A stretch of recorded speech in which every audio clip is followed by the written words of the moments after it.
हे दोस्तों, इमेजिन करो आपको एक हाई सिक्योरिटी प्रिजन में एज अ प्रिजन गार्ड की नौकरी मिली है। अब वैसे तो ये बस एक जॉब है, बट इस जॉब के साथ आपको मिल गया है पावर। कोई भी आपकी अकाउंटेबिलिटी लेने वाला नहीं है और इस प्रिजन में आपके पास कंट्रोल है। आप जैसा चाहिए वैसा प्रिजनर्स के साथ रह सकते हो। अब आप बताओ, ऐसी सिचुएशन में क्या आप नॉर्मल लोगों की तरह रहोगे, प्रिजनर्स के साथ नॉर्मल तरीके से बिहेव करोगे जैसे सबके साथ करते हो, या फिर पावर आपको चेंज कर देगा? द लूसीफर इफेक्ट बुक के ऑथर जो है ना, वो बोलते हैं कि कई बार हम इंसानों को लगता है हमारी जो आइडेंटिटी है वो पत्थर पे लिखी हुई लकीर की तरह है जो मिटाए नहीं मिटेगी, बट ये सच नहीं है। वो बोलते हैं कई बार इंसान की आइडेंटिटी रेत पे लिखी हुई चीज जैसा हो जाती है, जिस पे पानी पड़े तो वो बदल भी सकती है, स्पेशली अगर कुछ डार्क साइकोलॉजी उसके अगेंस्ट काम कर रही है तो। लूसीफर बुक में ऐसे कई सारे साइकोलॉजिकल फैक्ट्स और हैक्स बताए हुए हैं जो बहुत ही डार्क तरीके से यूज होते हैं और किए जा रहे हैं, जिसकी वजह से कई बार एक बहुत अच्छा इंसान एक बहुत बुरा इंसान बन जाता है या बना दिया जाता है।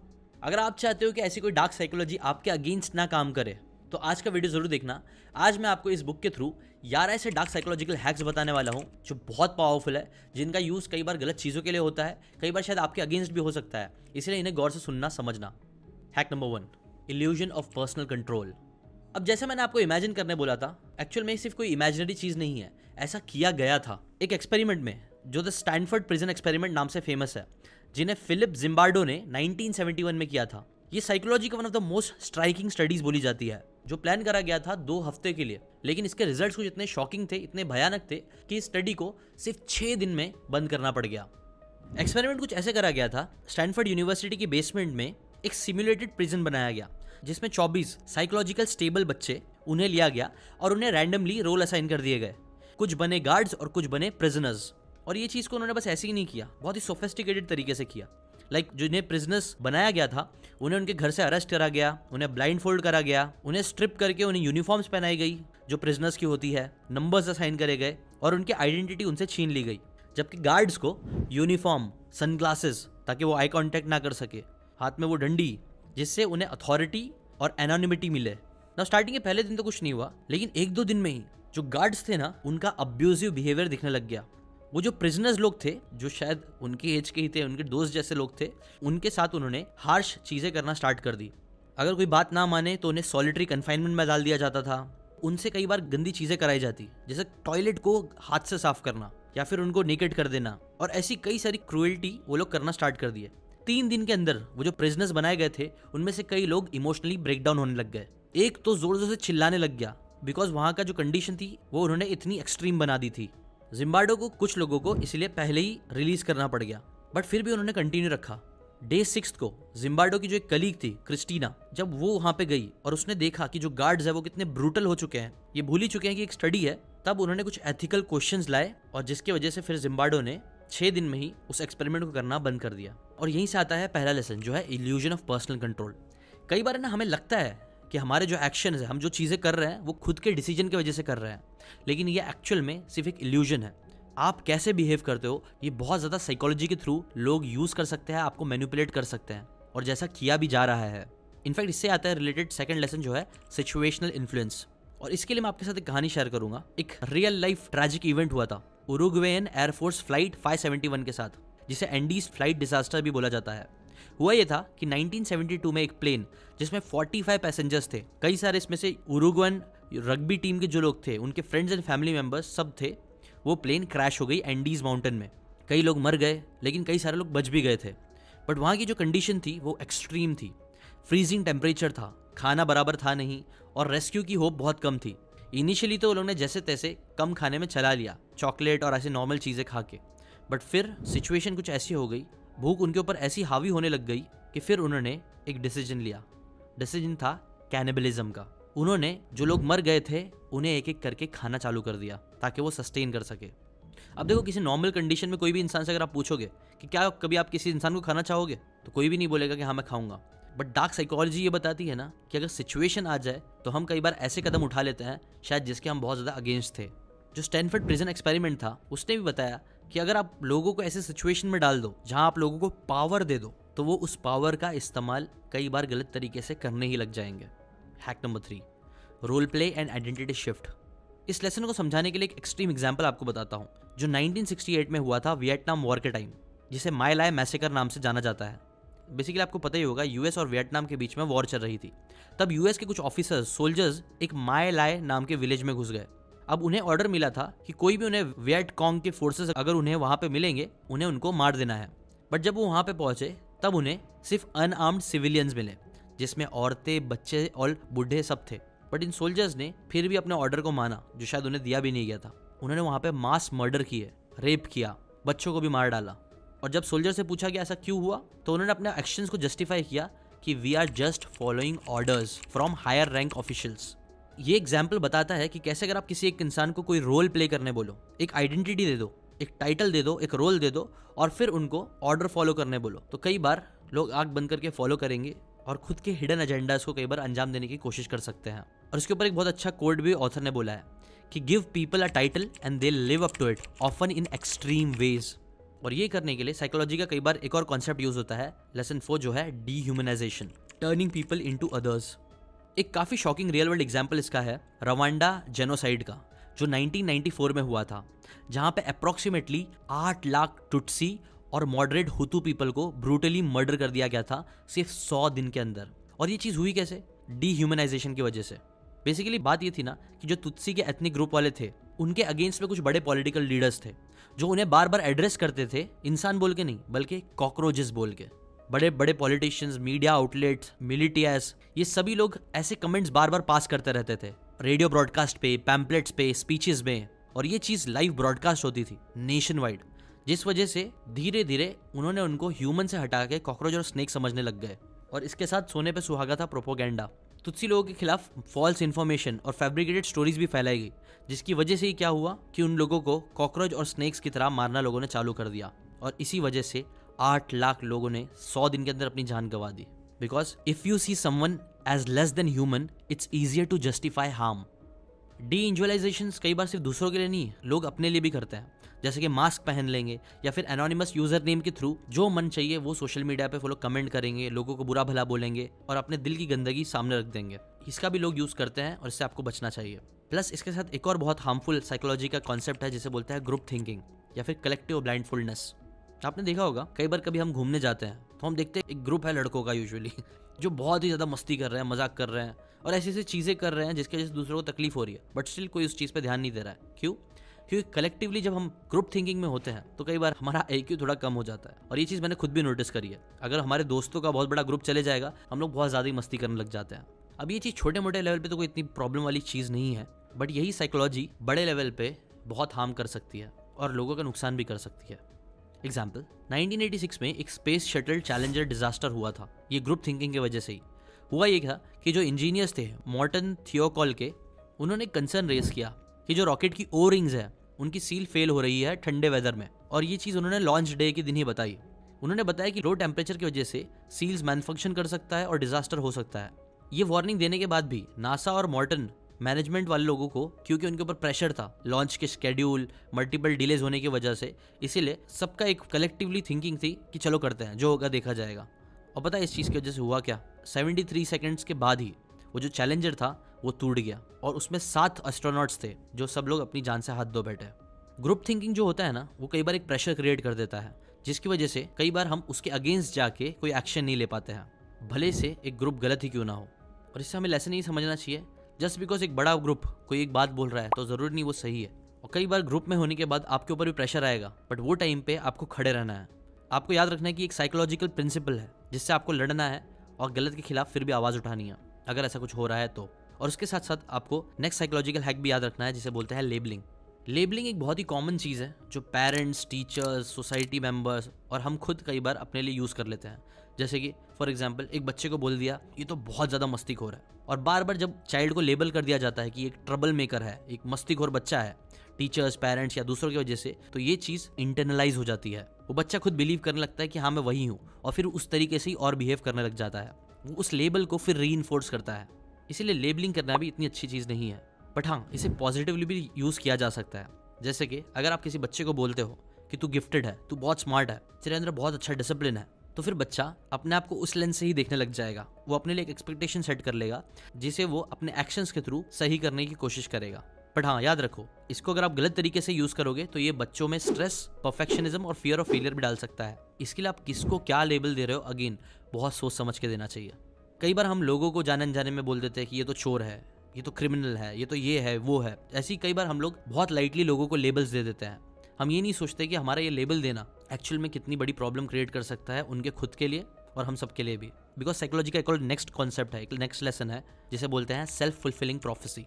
कई बार हम इंसान में ना अपने आप की प्रोफेसी कर लेते हैं कि यार मैं तो एग्जाम में पक्का फेल होने वाला हूँ, या फिर यार मैं बिजनेस करूंगा तो मैं पक्का फेल हो जाऊंगा, मैं कंटेंट क्रिएटर बन ही नहीं पाऊंगा। हम एक खुद की प्रोफेसी बना लेते हैं, डायरेक्टली इनडायरेक्टली खुद को लेबल्स दे देते हैं, और फिर हमने क्योंकि वो चीज़ बोल दी है, कॉन्शियसली अनकॉन्शियसली जो हमने बोल दिया है, हम उसके पीछे काम करने लग जाते हैं।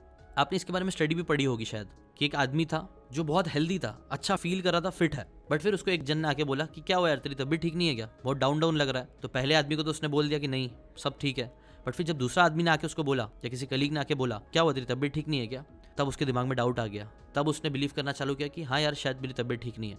और ऐसे ही जब 2-3 लोगों ने उसको बोल दिया तो चौथे पांचवें टाइम तक उसे बिलीव हो गया कि हाँ उसकी तबीयत खराब है, और वो खराब फील करने लग गया। ये एक्सपेरिमेंट जो हुआ था उसमें अगेन किसी और ने ये चीज़ बोली थी, बट कई बार हम खुद को ऐसी चीज़ बोलने लग जाते हैं। हम बोलने लग जाते हैं कि यार मेरी तबीयत है ना, मैं वहाँ जाऊँगा तो मेरी तबीयत पक्का खराब हो जाएगी, और फिर वो एक सेल्फ फुलफिलिंग प्रोफेसी बन जाती है जिसके जैसे हम बीमार भी पड़ जाते हैं। इसलिए साइकोलॉजी के इस डार्क प्रिंसिपल को याद रखना, सेल्फ फुलफिलिंग प्रोफेसीज करनी है तो वो पॉजिटिव चीज़ों के लिए करो, नेगेटिव चीज़ों के लिए अवॉइड करो। इसके बाद 7th आता है साइकोलॉजी का हैक जिसे बोलते हैं moral disengagement, detachment from the guilt. इसके ऊपर एक बहुत ही इंटरेस्टिंग एग्जाम्पल है अबू घरैब का। यूएस इराक के वॉर के टाइम पे एक बहुत ही फेमस केस हो गया था जो बाद में लोगों के सामने आई, और जब ये बात सामने आई तो लोगों का होश उड़ गए थे कि ऐसी चीज़ें भी हुई है। बात ये थी कि अबू घरैब नाम की जगह थी जहाँ पे ना इराक के प्रिजनर्स को रखा गया था, और वहाँ पे जो यूएस मिलिट्री वाले थे उन्होंने बहुत ही ज़्यादा गलत तरीके से उन प्रिजनर्स के साथ बिहेव किया। ऐसी ऐसी चीज़ें करी जो सुन के पूरी दुनिया शॉक हो गई। जैसे कि एग्जाम्पल आपको बताऊँ तो वो जो प्रिजनर्स वहाँ पे थे जो कई बार रॉन्गली अक्यूज थे, कई बार सिविलियंस थे, उनको वहाँ पे ब्रूटली फिजिकली मारा जाता था, साइकोलॉजिकल टॉर्चर किए जाते थे, इतना मारा जाता था कि घाव हो जाते थे, सीरियस इंजरीज। और ये तो सिर्फ शुरुआत है, उन्हें कई बार नेकेड कर दिया जाता था, एक के ऊपर एक लिटा दिया जाता था, और गंदी गंदी सेक्सुअल चीज़ें कराई जाती थी, फोर्स किया जाता था, मारा जाता था करने के लिए, उनके फोटोज निकाले जाते थे, उनका मजाक उड़ाया जाता था। अब ये चीज़ फिजिकली तो टॉर्चरस थी ही, बट साइकोलॉजिकली भी ये बहुत ज़्यादा टॉर्चरस थी, बिकॉज आपको पता ही होगा कि वहाँ वाले लोग रिलीजियस ज़्यादा होते हैं, और ये सब चीज़ें रिलीजन के अगेंस्ट थी। उन्हें खौफनाक कुत्तों से डराया जाता था, उनको स्ट्रेसफुल पोजीशन पे घंटों तक रखाया जाता था, और पोजीशन तोड़ेंगे तो मारा जाता था, उन्हें सोने नहीं दिया जाता था, एक्सट्रीम कोल्ड एनवायरनमेंट में रखा जाता था, बिजली का झटके से मार देने की धमकी तो ऐसे ही देते रहते थे। इनफैक्ट एक फोटो जो बहुत ज़्यादा फेमस हुआ था उसमें बेसिकली उनके चेहरे पे नकाब लगा दिया जाता था, जो वायर्स होते थे वो उनके फिंगर्स पे रख दिए जाते थे, और उन्हें एक बॉक्स के ऊपर खड़े कर देते थे, और बोला जाता था कि अगर आप यहाँ से गिर गए इस बॉक्स से तो तुम इलेक्ट्रिक्यूट हो जाओगे और तुम मर जाओगे। इस लेवल का टॉर्चर करा जा रहा था, और कई बार ऐसे लोगों के साथ जो अगेन सिविलियंस थे। ये सारी चीज़ें इनह्यूमन बिहेवियर जब लोगों के सामने आई तब भी उन्होंने ये क्लेम किया कि हम तो सिर्फ ऑर्डर फॉलो कर रहे थे, और हम तो सिर्फ सब ह्यूमन एनिमीज से डील कर रहे थे। इसी के ऊपर ऑथर बोलते हैं कि convince yourself it's just a job and you can justify almost anything. ना इससे हटके एक और साइकोलॉजी का प्रिंसिपल आता है जो काफ़ी डार्क है, जिसे बोलते हैं द बायस्टैंडर इफेक्ट। और इसका एक बहुत ही दर्दनाक एग्जाम्पल है जो न्यूयॉर्क सिटी 1964 में हुआ था किटी जेनोवीज के साथ। जो जेनेवीज थी ना, एक दिन अपने अपार्टमेंट बिल्डिंग से बाहर आ रही थी, तभी एक आदमी विंस्टन मोजली नाम का उसने उनके ऊपर अटैक कर दिया, असॉल्ट किया, उसने उसको स्टैब करना चालू किया, मल्टीपल टाइम उसने उसको स्टैब किया। और पता है ये जो मल्टीपल टाइम था वो कितने देर तक था? 30 मिनट्स तक, इतना लंबा अटैक। इस दौरान ये जो जेनोवीज थी वो कई बार रोई, चिल्लाई, गिड़गिड़ाई कि मुझे छोड़ दो, और उसने लोगों से बोला कि मुझे बचाओ, ये आदमी मुझे मार रहा है, स्टैब कर रहा है। बट इतना चिल्लाने रोने के बाद भी किसी ने भी उनकी हेल्प नहीं करी। कई सारे लोग थे, कई सारे नेबर्स ने उसको देखा ये सारी चीजें हो रही है, बट फिर भी लोगों ने हेल्प नहीं करी। इनफैक्ट 38 लोगों ने रिपोर्ट किया कि उन्होंने पार्ट्स में उस अटैक को देखा था, इधर सुना था या देखा था, बट फिर भी किसी ने इंटरवीन नहीं किया। जब पुलिस ने उनसे पूछा कि आपने हेल्प क्यों नहीं करी, तब ऑलमोस्ट सबका रिप्लाई ये था कि हमने ये अज्यूम किया कि कोई और उसकी मदद कर देगा। और इसी के ऊपर ऑथर एक इंटरेस्टिंग बात बोलता है, the more people present the rest responsibility any one person feels to act. और इस एग्जाम्पल से सीखने वाला लेसन ये है कि कल को खुदा ना खास्ता आपके साथ कोई ऐसा इंसिडेंट होता है, आप भीड़ वाली जगह पे हो और कुछ गलत हो रहा है, तब आप बचाओ बचाओ बोलने के बजाय, ये अज्यूम करने के बजाय कि कोई ना कोई आके हेल्प करेगा, आप स्पेसिफिक होके लोगों से मदद मांगो कि जैसे कि वो रेड शर्ट वाले भाई साहब प्लीज मेरी मदद करो, या फिर वो व्हाइट सूट वाली मैम प्लीज मेरी मदद करिए। आप जब स्पेसिफिक होकर मदद मांगोगे तो चांसेस बढ़ जाएंगे कि वो आके आपकी मदद करेगा या किसी और को बुलाएगा। या फिर आप उनको नहीं तो एटलीस्ट ये बोल सकते हो रेड शर्ट वाले भाई साहब प्लीज पुलिस को फोन करो या मेरी मदद करो। ऐसे आप इस बायस्टैंडर इफेक्ट से बच सकते हो। इसके बाद एक और इंटरेस्टिंग साइकोलॉजिकल हैक आता है जो डार्क है, उसे बोलते हैं मोरल जस्टिफिकेशन। बहुत पहले की बात है, 1692 की सैलम विच ट्रायल्स नाम से ये इंसिडेंट फेमस है ना। इस पीरियड में ना पुरिटन नाम की कम्युनिटी थी सैलम मैसाचुसेट्स में, जो बिलीव करते थे ना कि उन्हें ना अपनी सोसाइटी से ईविल को ख़त्म करना है, एग्जीक्यूट करना है। और ये चीज़ करने के लिए उन्होंने पता है क्या किया, उन्होंने वहाँ की बहुत सारी औरतों को मारना चालू किया। कौन सी औरतें? वो औरतें जिनको अक्यूज़ करा गया था कि वो विचक्राफ्ट करती हैं, मतलब काला जादू करती हैं। अब ये प्रूफ था नहीं था वो सारी बातें तो छोड़ ही दो। उन्होंने मैसिव स्केल्स में हॉरिफाइड एक्ट्स करना चालू कर दिए इन औरतों के साथ। उनको प्रिजन में डालना, टॉर्चर करना, एग्जीक्यूशन कर देना, इवन इनोसेंट लोगों के, स्पेशली वुमेन्स के साथ ये चीज़ करा गया। क्यों करा गया? क्योंकि उन्हें प्यूरिफाई करना था अपनी सोसाइटी को, और इसलिए वो ये सारी चीज़ कर रहे थे। जिसके ऊपर ऑथर बोलते हैं कि frame your action as serving a noble purpose and you can justify almost anything. कि आप एक ग्रेटर गुड के लिए चीज़ कर रहे हो। जैसे कि नाजी लोगों ने भी कई सारे जूइश को मार दिया ग्रेटर गुड के लिए, वैसे ही आपने भी कई सारे एग्जाम्पल्स देखे होंगे। अगर कोई एग्जाम्पल आपके दिमाग में आ रहा है तो कमेंट करके ज़रूर बताना। अब आते हैं नेक्स्ट पे जो है सोशल प्रेशर एंड कन्फॉर्मिटी। 2021 में एक ब्लैकआउट चैलेंज करके चीज़ हुई थी, आपको पता है, जो टिकटॉक पे काफ़ी फेमस हुआ था। अब यहाँ पे लोग पता है क्या कर रहे थे, टीनेजर्स स्पेशली यंग बच्चे, वो कई सारे डेंजरस चीज़ें कर रहे थे। जैसे कि फॉर एग्जाम्पल अपने आप को चोक करना, अपने आप का गला दबाना अंटिल दे पास आउट, बेहोश होने तक, और उसकी रिकॉर्डिंग करना। किस लिए? ताकि उन्हें लाइक्स मिल सके, लोग कमेंट्स कर सके। इस ट्रेंड की वजह से पता है क्या हुआ, सीवियर इंजरीज आए लोगों को, इवन कई सारे डेथ भी हुए, स्पेशली बच्चों के, वो भी ग्लोबली। इससे क्या लेसन सीखना चाहिए? ये जो सोशली एक्सेप्टेड फील करने का प्रेशर है ना, वो हमारे पर बहुत ज़्यादा है, और उसके चक्कर में कई बार हम लोग ऐसे काम करने लग जाते हैं जो करना हमारे लिए और दूसरों के लिए ज़रा भी अच्छे नहीं होते हैं। हम सबके अंदर एक नीड है दूसरों के अप्रूवल की, और वो अप्रूवल जीतने के लिए हम अपने आप को कई बार हर्ट कर सकते हैं या फिर दूसरों को हर्ट कर सकते हैं, जो कि एकदम स्टूपिड है, और ये भी डार्क साइकोलॉजी हो जाती है। इसलिए इससे लड़िए। कई बार अगर आप सोशल मीडिया पे फालतू चीज़ें देख रहे हो, आप देख रहे हो 100 लोग ये फालतू चीज़ कर रहे हैं, तो वो टाइम पे आपको याद रखना है कि एक साइकोलॉजिकल प्रिंसिपल है जो आपके साथ गलत कर रहा है।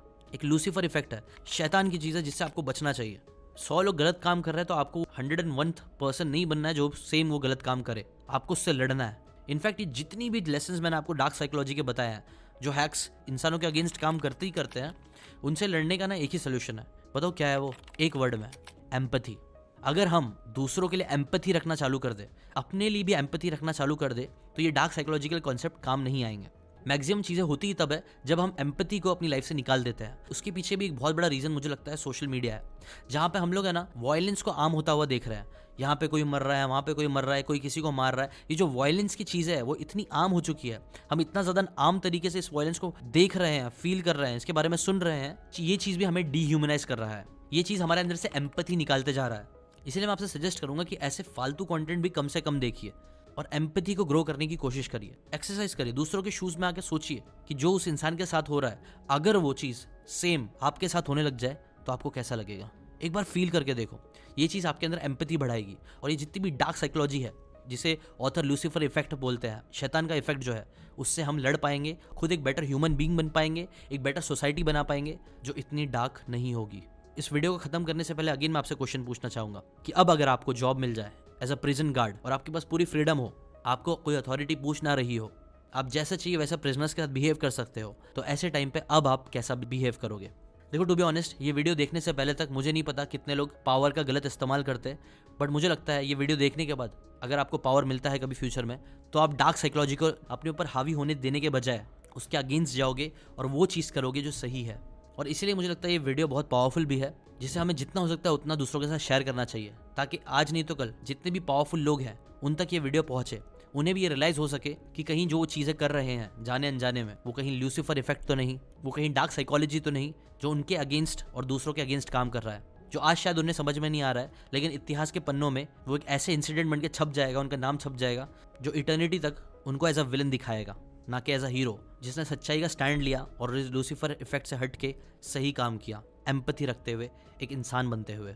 अभी के लिए इतना ही दोस्तों। Thank you so much for watching this video. जितना हो सके इस वीडियो को शेयर कर देना।